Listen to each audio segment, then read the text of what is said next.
as an entrepreneur, starting multiple businesses. And I found that I love building teams. I love building people. And at the end of the day, it really boils down to relationships. And if you can be a good leader and build strong teams, you can build a good business. If you take care of your customers and build good relationships there, you can build a great business. So that's just kind of a little bit of the, leadership overview in the career that I've had up to this point. Hey guys, welcome to the Cory Lee Show. Got another super exciting episode today.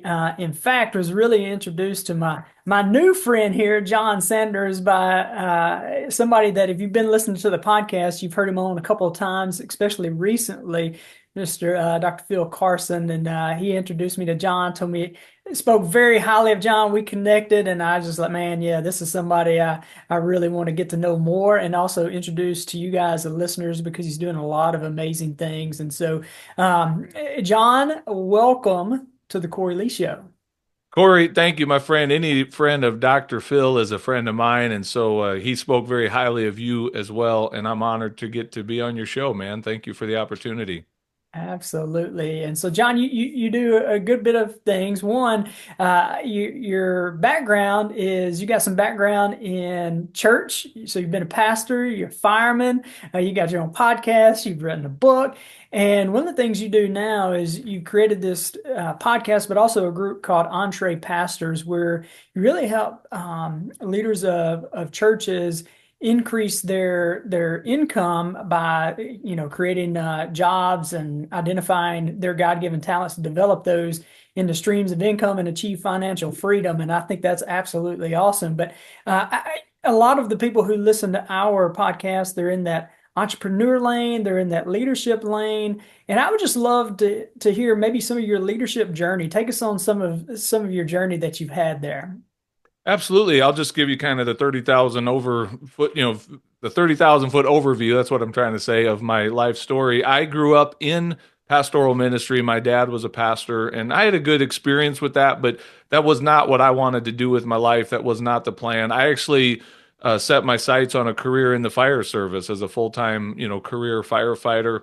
And I was able to achieve that at a pretty early age. I went into that and thought, I'm going to work 30 years as a firefighter and retire at the age of 51 with a full pension, and I'll, figure out what else I want to go do next. And then God just messed up all my plans, man. Like he literally called me into ministry. He called me to preach. I did my best. Believe me when I tell you I tried to outrun that.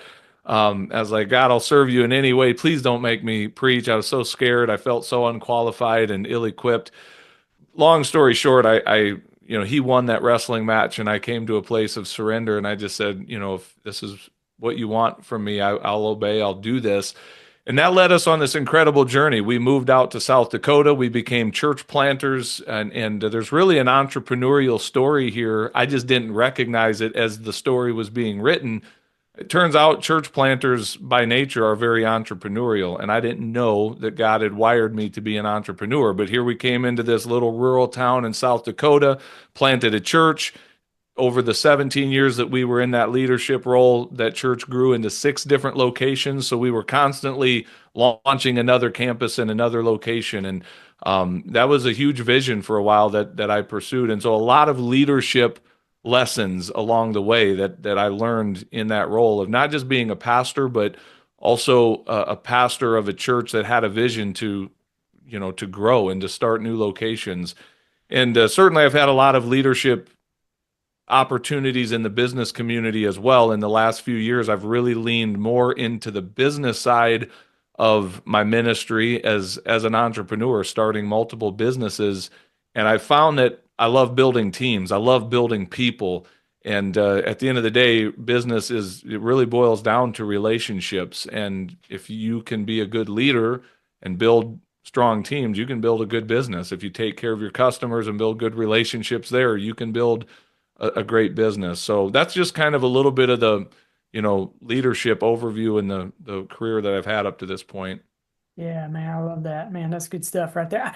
I want to go back to something you were talking about how you're doing the fireman thing and you get this calling or this stirring and like I I feel like there's a lot of people that have this thing on the inside of them that you don't, it's hard to put language around. And so can you talk to us a little bit more about that wrestling match of in any way to put language to what you were Yeah. feeling in that moment, and how did you define like, oh, this is what you're asking me to do? Yeah. Yeah, and I don't know. I don't want to just assume everyone is at the same place in their spiritual walk. So this may Yeah. mean different things to different people. But for me, someone who's had a relationship with the Lord for a long time, my faith has been an integral part of my life. I kind of have learned, if you will, to hear God's voice, not audibly. I've never heard him speak audibly, but just to kind of know when you know, like that he's stirring something. And for me, that often looks like a restlessness.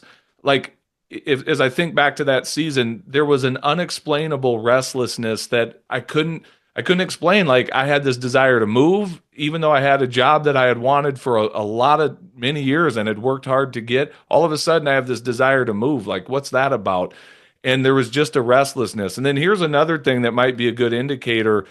Other people started to see it in me even before I saw it in myself. I had other people kind of calling out some of those leadership things that they saw in me. One time I have where the summer it really came to a head, if you will, is I had the opportunity to fill in and preach at my church, and I did not want to do it. My dad asked me, he said, all of our pastors are going to be gone on this particular Sunday. Would you mind preaching?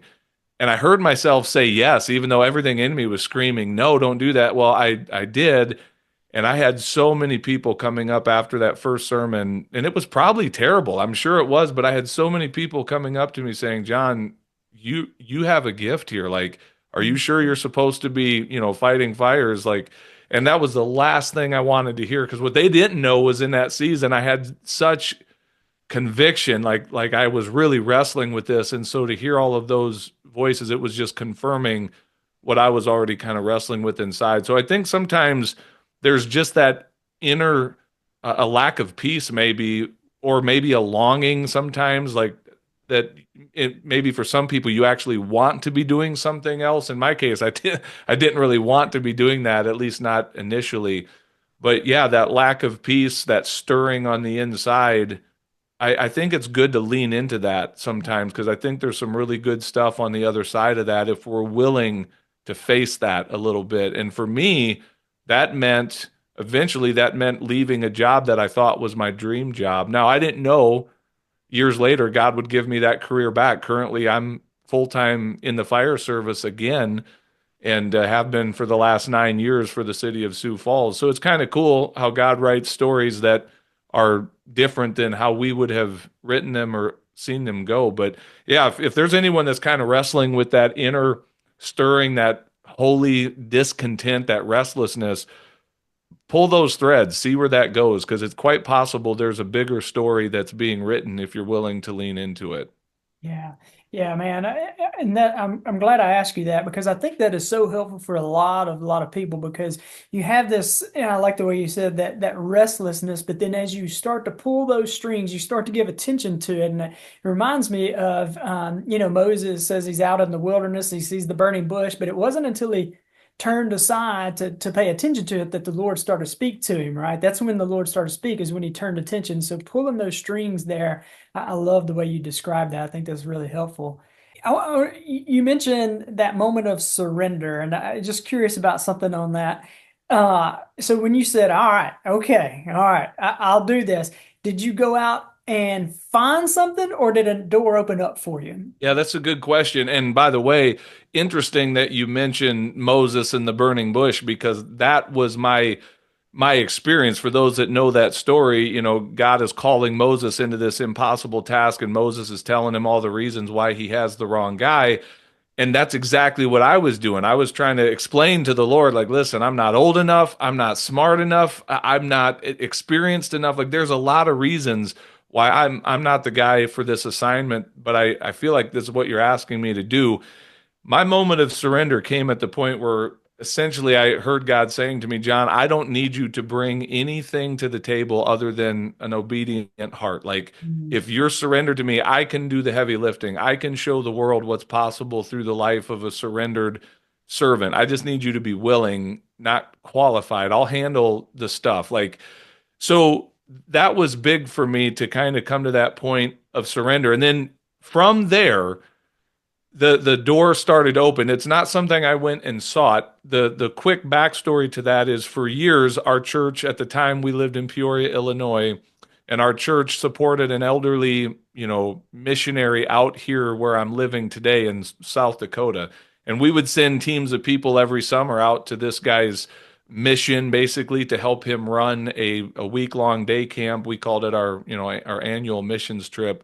And there were a lot of years my wife and I went on that trip as teenagers just to help, whatever, never thinking I'd live out here. And this old guy would say, pray that God would send someone here to start a church. And I made the mistake of saying, Dear Lord, please send someone to Flandreau to start a church. And eventually, as I came to that place of surrender and started to say, okay, where would you have me go? And what's the next step? God showed me an answer to a prayer I had been praying for a while. Lord, send someone to Flandreau to start a church. And I was like, well, that's not what I meant. Like I was praying that you'd send somebody, not me. I wasn't, suggesting I'd be that person. But yeah, that was kind of the very short version of the backstory of a relationship that we had with this community and with someone here. And God said, I've got a place for you to go, and I'm going to have you go start a church there. So, in the summer of 2004, a little over 20 years ago now, we left a career in the fire service and moved our young family at the time out here and planted a church and led it until early 2020. And in that time, saw it grow into 6 different physical locations and an online location. And so it's been a wild journey. Yeah. And that's powerful. And one of the reasons I ask that is even if you're listening, you're not a pastor or even in ministry. What I hear in you is these church planners are very entrepreneurial, and a Yeah. lot of times as entrepreneurs, we have this stirring of, "Ooh, I want to start another arm of my business. Ooh, I want to start another location," and we get that restlessness, if you will. And this is something that I'm learning a lot of times used to when I would get that restlessness, man, I'd go make something happen. All right, or I'd go do this, right? And what I've learned a little more now is I really like the way you described it. Pull on those threads. I don't have to make anything happen. I don't have to strive. I can be a little patient. And I can start to listen to where he's leading me. And man, it's I don't have to do all the forcing or anything. Just take that first next step that he is showing me, even in the business world. And man, that's been a powerful lesson. Well, it's a lesson I'm still learning, and I promise I didn't do it perfectly as a pastor. Like, quite honestly, I might have led too fast, too quickly, because again, I didn't recognize. I guess that's pretty common for entrepreneurs to just always see the next thing. We see opportunity in everything. We're energized by that. It's a feature for sure, but it also can be a flaw in, it's maybe two sides of the same coin that I think it just takes discipline to do what you just described, Cory, to learn how to sometimes slow down, to get some other input. That's very frustrating to most of us as entrepreneurs. Like, why would I slow down? Why would I listen to someone else, tell me why something might not work? Like, that's very annoying. But actually, there's probably wisdom in that as well. So I'm still learning that, to be honest with you. I certainly have not arrived at that, but everything you said is true. Yeah, man, I'm learning. There you go. I'm Yeah. learning. Hey, it's pretty impressive. You say you go there and you guys develop 6 locations, and you mentioned even some of the things you love to do are building teams. Like, uh, if we want to scale a business, if we want to scale the ministry, if we want to scale anything, we got to develop people.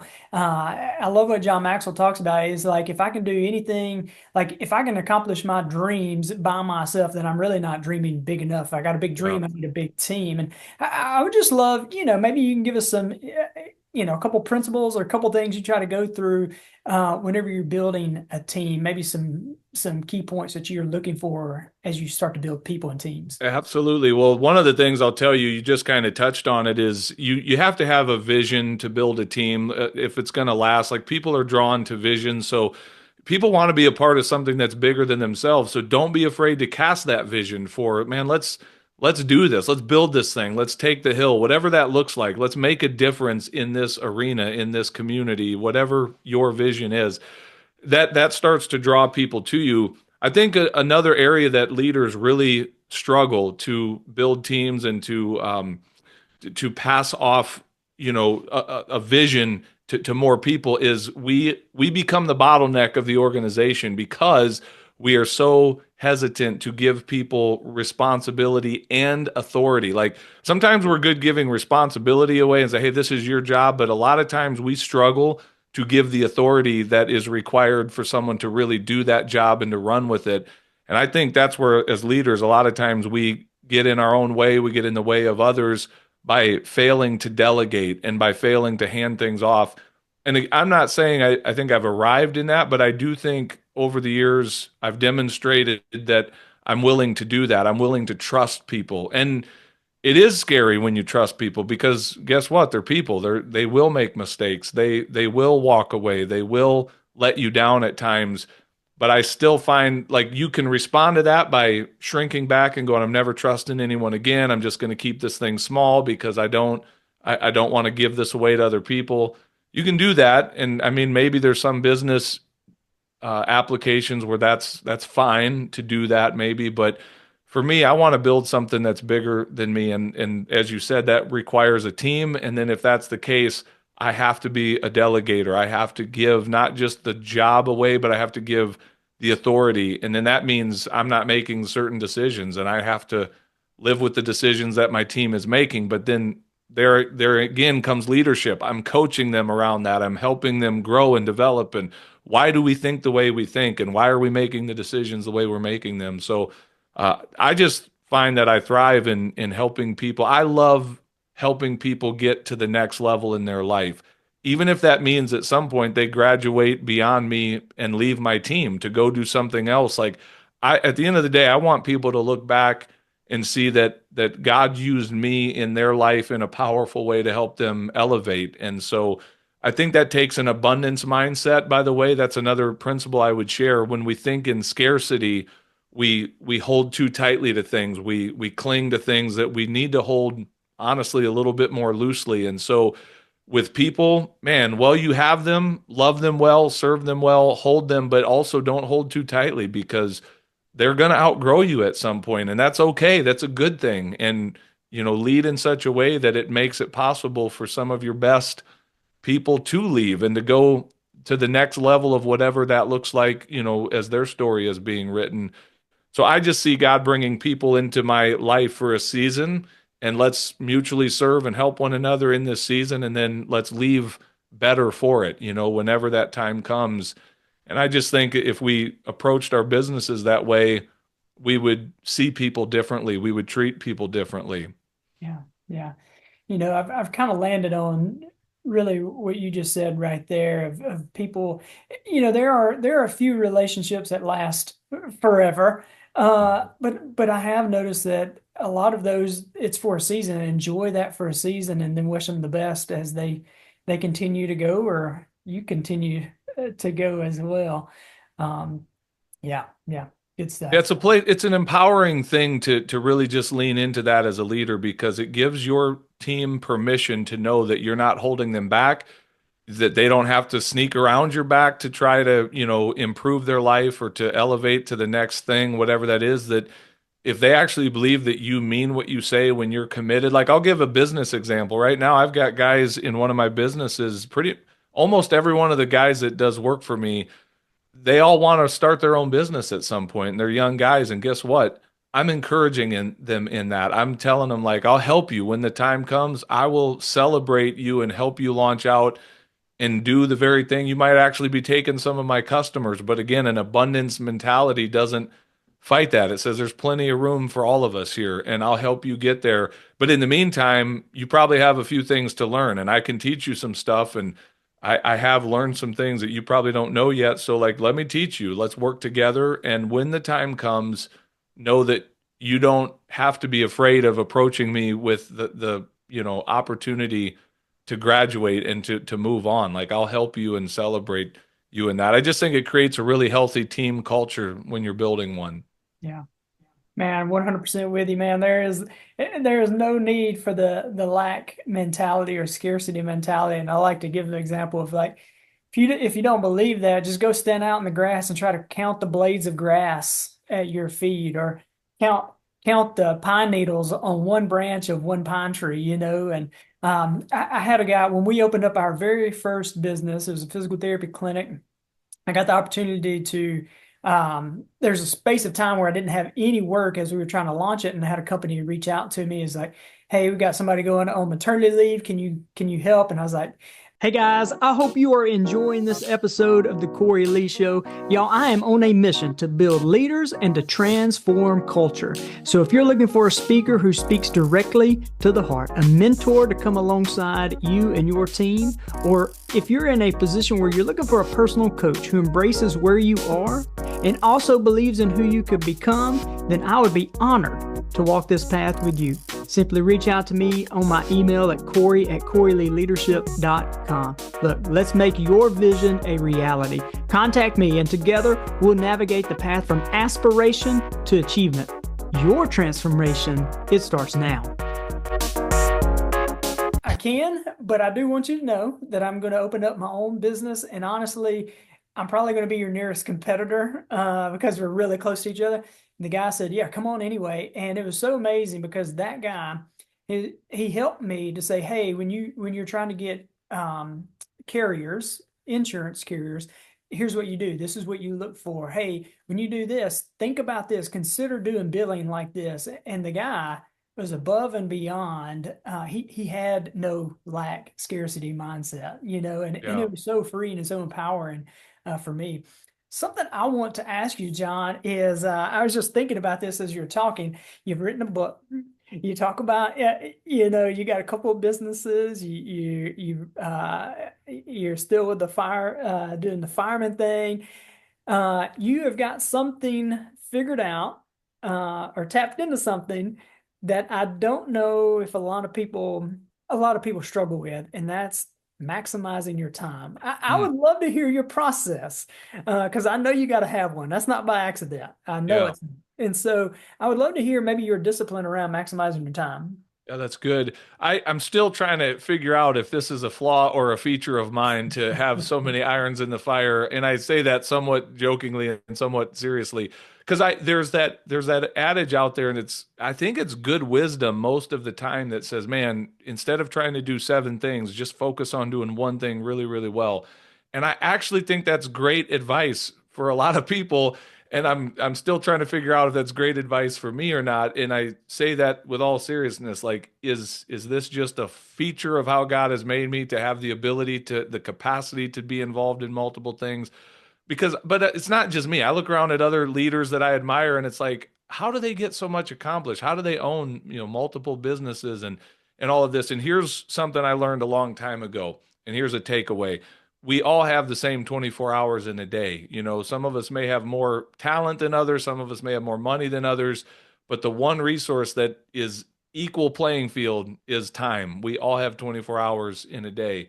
And so many, many years ago, as my influence was starting to grow in the church world, what I recognized was if I want to steward this well, I have to manage my time well. And so it's been a discipline over the years to get good at managing my time. But at the end of the day, it simply comes down to just that, budgeting the time that you have and putting the big rocks in the calendar.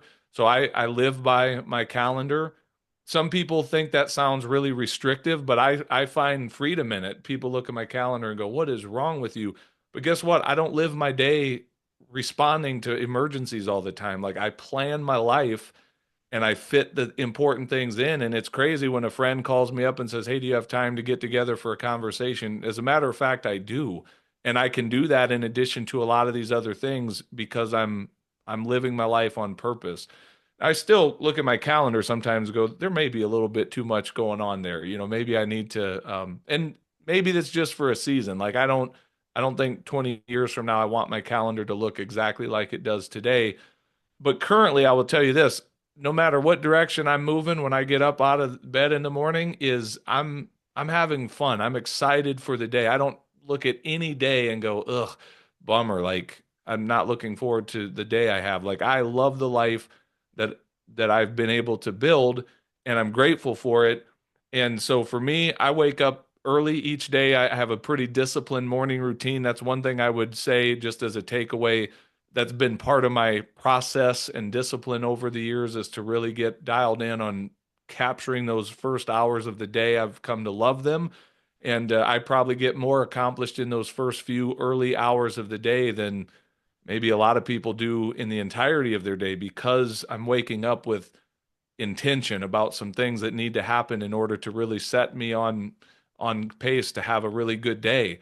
But yeah, man, it's just a matter of being disciplined and managing your calendar and putting the important things on there and saying no to things. So I'll tell you one thing, I'll give an example of one thing I say no to that might sound sacrilegious to a lot of our listeners, and that's TV. Cory, I just years ago got to the place of deciding I don't have time to watch TV in my life. I, I I love football, so I watch football in the football season, and other than just maybe an occasional show here or there, I just don't watch a lot of TV. I'm not saying that as in judgment of people who can sit and binge an entire series on Netflix in an evening. It's just for me, I need to say no to that in order to be able to say yes to the things that are more important to me. And so that's just one example of something that in saying yes to a lot of things, you're going to have to say no to some other things on your calendar. So hopefully that's helpful. And maybe I need therapy if I were to show you my calendar and what it looks like. But if you're going to be involved in a lot of things, you have to be organized and disciplined, or it's just going to be chaos. And I don't feel like my life is in chaos at all. I live with a lot of structure and order to my day, and I'm able to be involved in a lot of things. Absolutely. Boy, that'll preach right there, John. That'll preach, man. I like it. Oh, Uh, See, I'm with you, man. I am very I like spontaneity. I like a lot of spontaneity. But boy, my time, I'm very structured with my time. Try to be anyway. But there's also grace in that as well, sure. like you're saying. But you said something that's really important, I think, to reinforce there is anytime I say yes to something, I'm actually saying no to something else. You talked about I'm saying no to the TV. Well, so you can give your yes to something else. But if you said Yeah. yes to the TV, I'm saying no to something else. And so this is more of a for me question. I don't know if this will help anybody who's listening. Maybe it will. But man, I'm always trying to grow and tweak and those kind of things whenever it comes to maximizing time in your calendar or however you do it. How far out are you kind of planning your are you doing day to day, doing week to week, month to month? Like how are you looking at that? Yeah, it's interesting. With my fire schedule, which is obviously one of the big rocks, I could tell you 10 years from today what my work schedule is, just because it doesn't change. It is what it is. And so like that literally is mapped out and will be until the day I step away from that. With other things around my Entre Pastors platform, I have Calendly. It's a tool, it's a scheduling tool that people can use. So, and the beauty of that is, again, I can build that to fit my life as I need it. But people have the ability to go 3 months out on my calendar and schedule, a podcast interview or a coaching session with me or whatever. Generally, they're not 3 months out. I would say my calendar is pretty solidly booked out about a month in advance. It doesn't mean there's no margin in there. It doesn't mean, again, that you couldn't call me up today and say, hey, can you squeeze me in for a conversation? I can, because I've built some systems in place where there is still room for life to happen. Because I like spontaneity as well. It's one of the things I love about my job in the fire department. You never know what any day's going to give, and you don't come in with this big plan, because at any point, that plan's going out the window and you're going to be running to who knows where. I love that about life. But also, in order to have a life that I desire, I recognize there is a need for structure. And so, the very thing that might feel suffocating to some is actually the tool that brings liberation, as crazy as that sounds. Like, I have the ability to do these various things because I'm willing to, like, embrace the structure that's necessary so that there's not chaos. So yeah, I kind of look at my calendar about a week out in terms of like what do we got this week? But honestly, Cory, I wake up in every day and I open the calendar to say, what are we doing again today? So like this morning, I've got 3 podcast interviews that I'm being interviewed on today. And so I look at that. I met with our Andre Pastors business builders today. And so to just kind of look at in my early morning hours to look at the upcoming day and start getting mentally prepared. It's all there. It's structured. I'm not surprised by what's there because again, I've built a life that works. It fits the rhythm, that I need it to be for me. So, uh, I don't know if that helps answer your question or not, but Yeah. I would say about a month out is where I'm at in terms of my calendar at any given point. Yeah, yeah, and I like that. And I'll just say again, I don't know if this adds value to anybody who's listening, but it really has helped me as I've grown in that, and maximizing time and those kind of things. I did start out kind of day to day. I would do the night before. I would look at what I got the next day, and then I realized, man, I really need to start looking week to week, and then soon enough now month to month, and it really helps me to not be so reactionary. Yeah. And like what the way you're describing it is, I plan my day and still have life like that, and so that has really helped me. I was just curious how that worked for you. I like it. Yeah.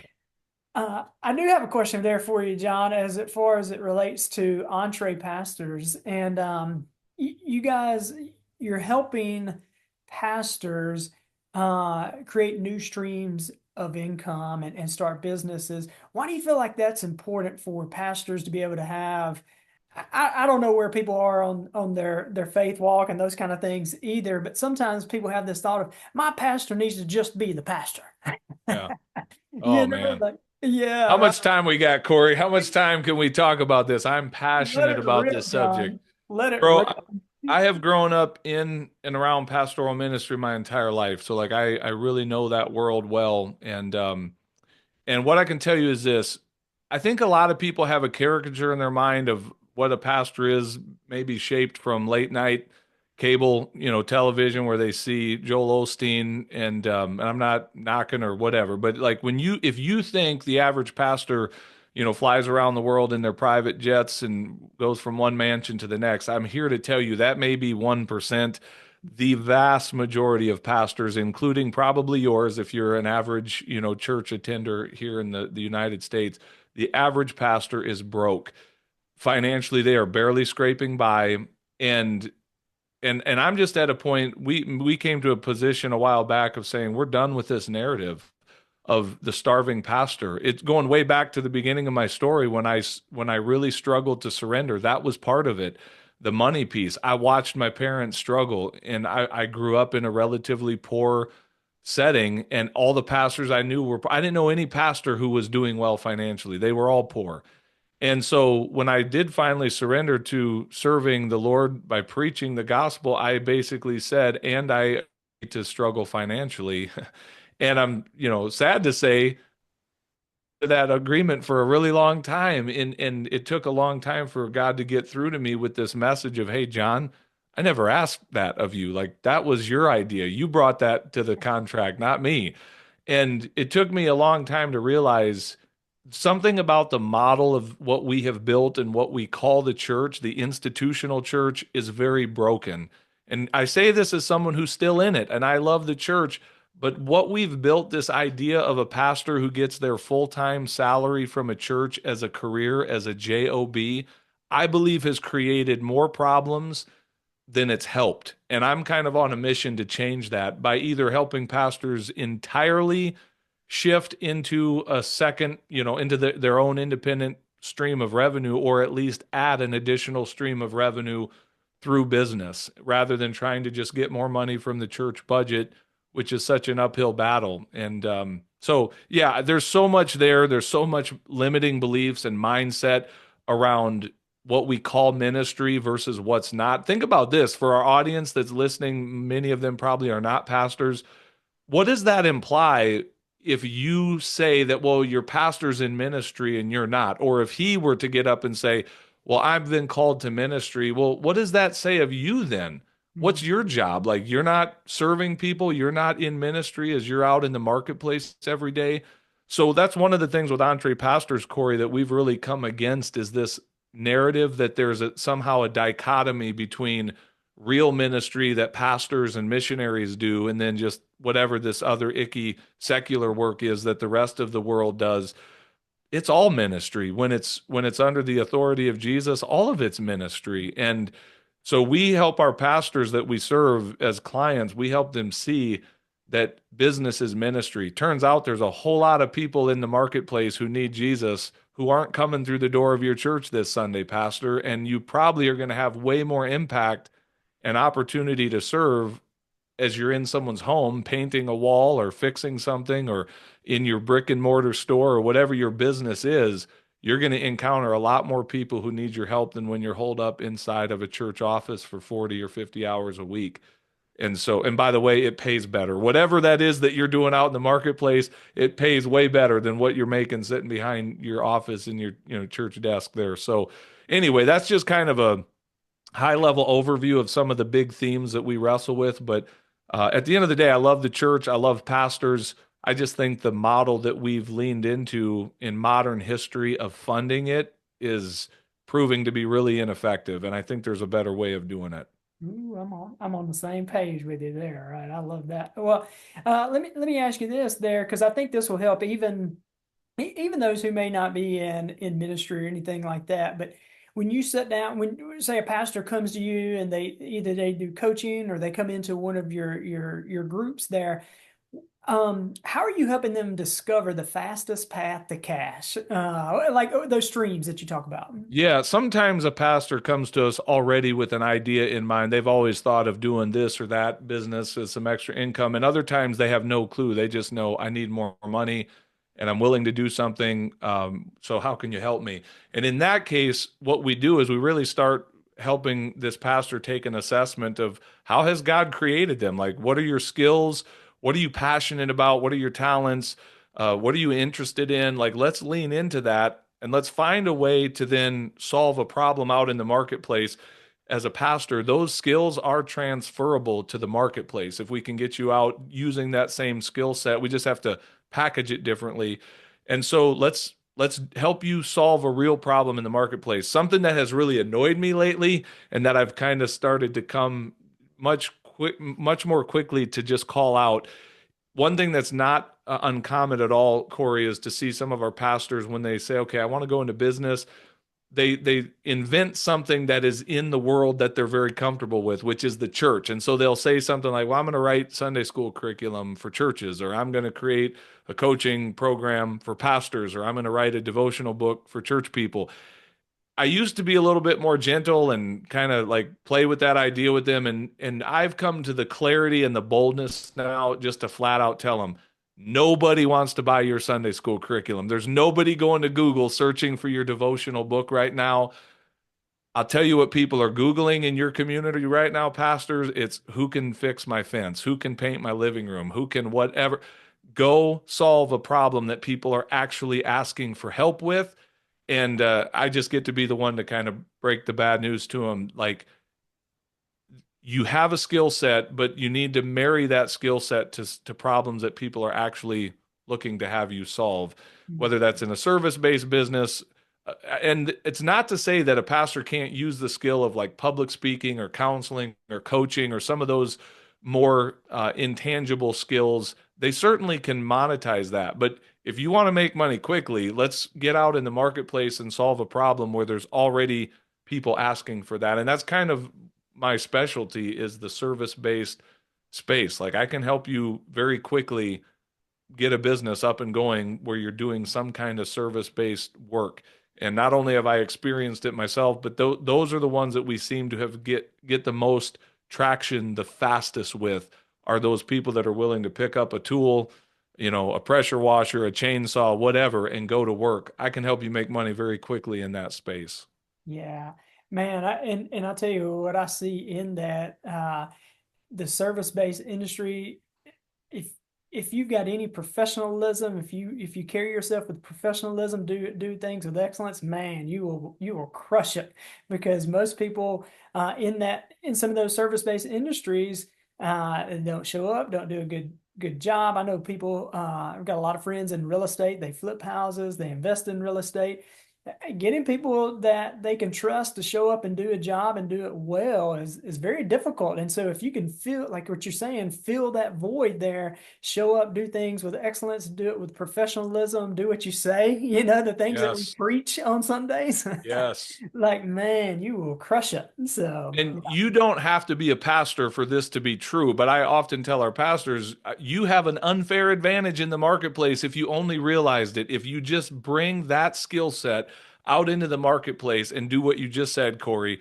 actually show up when you tell a customer you're going to show up. Pick up the phone when they call. Do the thing you say you're going to do. And oh, by the way, if you treat them well in the process, if you look professional and play that part when you show up, in that service-based space where people are so accustomed to people not answering the phone, not showing up when they say they're going to, stumbling out of the truck looking like they just got out of prison. Like if you can just be a little bit above the level of suck, you're going to do great in the service-based space. So I tell our guys all the time, man, you can crush it as a handyman, as a pressure washer, a landscaper, lawn service, painter, whatever the case may be, because the bar has been set so low in those trades, and it's the opportunity is ripe, man. If you can step into that as a professional, you can charge like a professional, and people will be happy to pay you to show up into the most sacred space that they have, which is their home, and to know that you're going to take care of it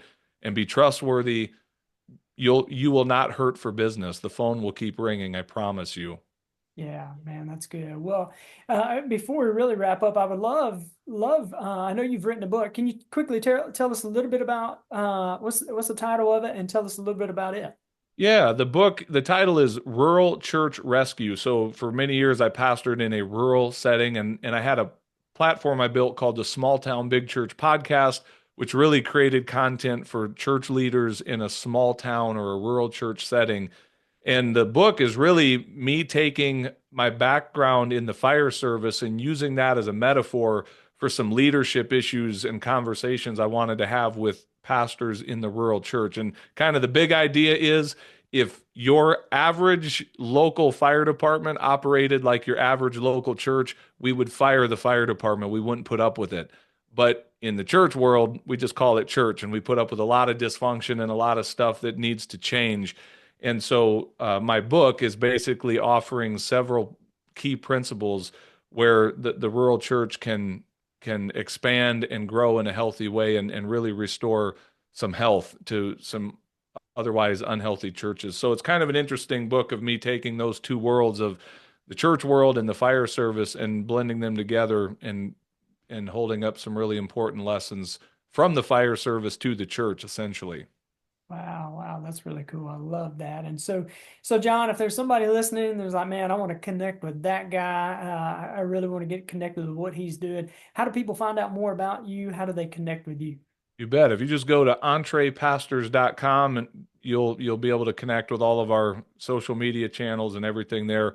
Entre Pastors, we just took the word entrepreneur and the word pastors and we shoved them together to make a new word. So entrepastors.com, go there, and I'd love to serve anyone. If you want to jump on a call, or if there's anything I can do to be of service, man, don't hesitate to reach out. I'm very approachable, and I would love to have a conversation. Nice. Very good stuff. Well, Jon, man, truly appreciate you, and added a ton of value to our listeners today. And man, if he's said anything that's really stirred within you, I'd highly encourage you to reach out to Jon, connect with him there. And so, Jon, appreciate you coming on, spending some time, and adding value to our listeners today. Again, Cory, I'm grateful for the opportunity. Thanks, man. Absolutely. Well, thank you guys for taking a listen. If today has added value to you, highly encourage you to share it. Get this content into the hands of people that we know can add value to them. Make sure you like and subscribe so you can stay up to date with any of the latest episodes of the Cory Lee Show. Hope you guys have a great day, and God bless. 3, 2, 1. Okay. Thanks for joining me today. I hope I have added value to you. And if you have found value in this episode, let me know. Drop a comment and make sure you share with a friend or family member. See you next episode.